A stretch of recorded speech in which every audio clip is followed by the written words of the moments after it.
अस्सलाम वालेकुम। Surprise surprise surprise. Pakistan navy का वेरिएंट ड्रोन आज इंडक्ट हुआ।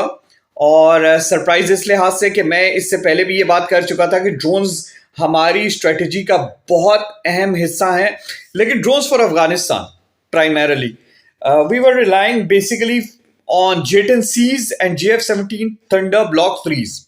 मैंने पहले भी ये बात की थी कि जो एजिंग मिराजेस हैं वो अगर अभी तक मिराज 3 और मिराज 5 ग्राउंड नहीं हुए हैं तो we are going to reserve them for surveillance and stand by operations in Afghanistan.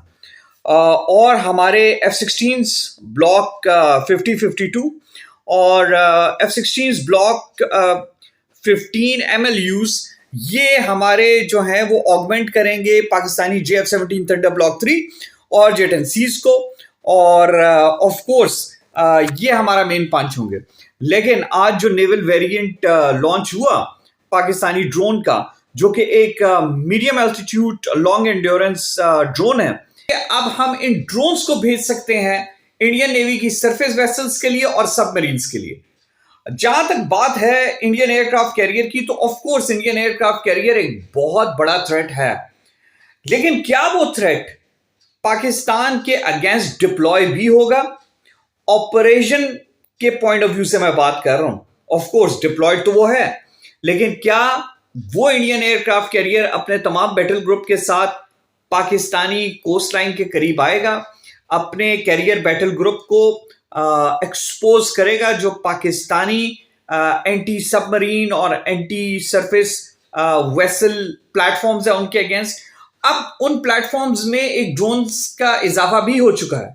पहले तो हम J-10Cs के जो नेवल वेरिएंट है उनकी हम बात करते थे, हम JF-17 थंडर ब्लॉक 3 के उन वेरिएंट्स की बात करते थे जो कि specially anti ship missiles carry करते थे। लेकिन अब इनमें शामिल हो चुका है हमारा ड्रोन भी, तो it's a great achievement for us.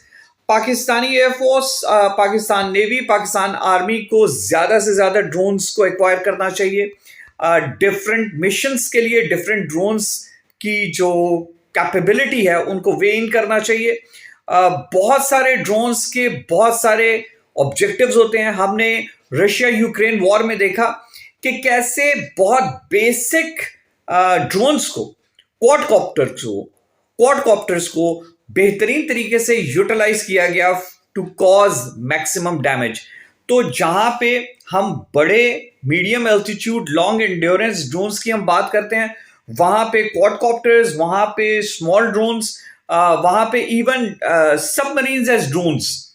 तो ड्रोन सबमरीन्स भी हैं, पाकिस्तान को एक्वायर करना चाहिए उन्हें, और इन तमाम सिस्टम्स को इंटीग्रेट करना चाहिए, और इंटीग्रेट करके सो दैट हमारे जो फाइटर जेट्स हैं वो बहुत बड़ा एसेट है। देखें, इंडिया ने जो मई में अपने 7 top of the line fighter jets को लूज किया, ना सिर्फ ये कि उनके लिए ह्यूमिलिएशन का बाइस बना जिसको वो अभी तक भूल नहीं पा रहे हैं, बल्कि बहुत बड़ा नुकसान पाकिस्तान एयरफोर्स ने इंडियन एयरफोर्स को दिया।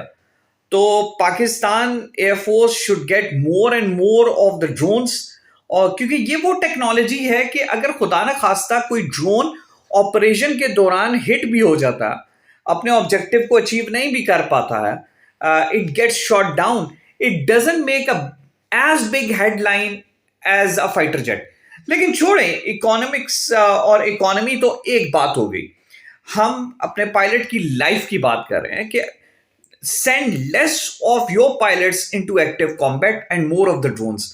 मैं इस चीज पे बिलीव करता हूं, स्पेशली जबकि ड्रोन्स के पास अब ये एबिलिटी आने शुरू हो गई है कि वो बियॉन्ड विजुअल रेंज BVRs को फायर कर सके, वो एनिमी एयरक्राफ्ट्स को टेक डाउन कर सके, वो एनिमी सरफेस शिप्स, सबमरीन्स को they can target, they can lock the target and they can strike them down.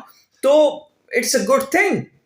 क्यों नहीं पाकिस्तान एयरफोर्स को, पाकिस्तान नेवी को कम से कम मैन्ड एयरक्राफ्ट्स को मिशंस पे भेजना चाहिए। ऑफ कोर्स ड्रोन्स तमाम के तमाम मैन्ड फाइटर जेट्स के रोल्स को नहीं ले सकते, नो डिनाइंग कि जो इंपॉर्टेंस है मैन्ड फाइटर जेट्स की वो कभी भी फुली ड्रोन्स उसको नहीं परफॉर्म कर सकते, लेकिन जितना किया जा सकता है उतना करना चाहिए। तो it's really comforting as a Pakistani for me to know कि Pakistani arm forces are doing their best to protect us. मेरी दुआ है कि कॉन्फ्लिक्ट ना हो, मेरी दुआ है कि वॉर्स ना हो, लेकिन मुझे इस बात पर यकीन है, भरोसा है, एतमाद है और खुशी है कि हमारी आर्म फोर्सेस हमारी प्रोटेक्शन के लिए अपने तमाम वसाइल को यूज कर रही हैं। And they are awake while we sleep, they are prepared while we are taking rest. Do like, subscribe and support Professor Adil Azmat. Allah Hafiz.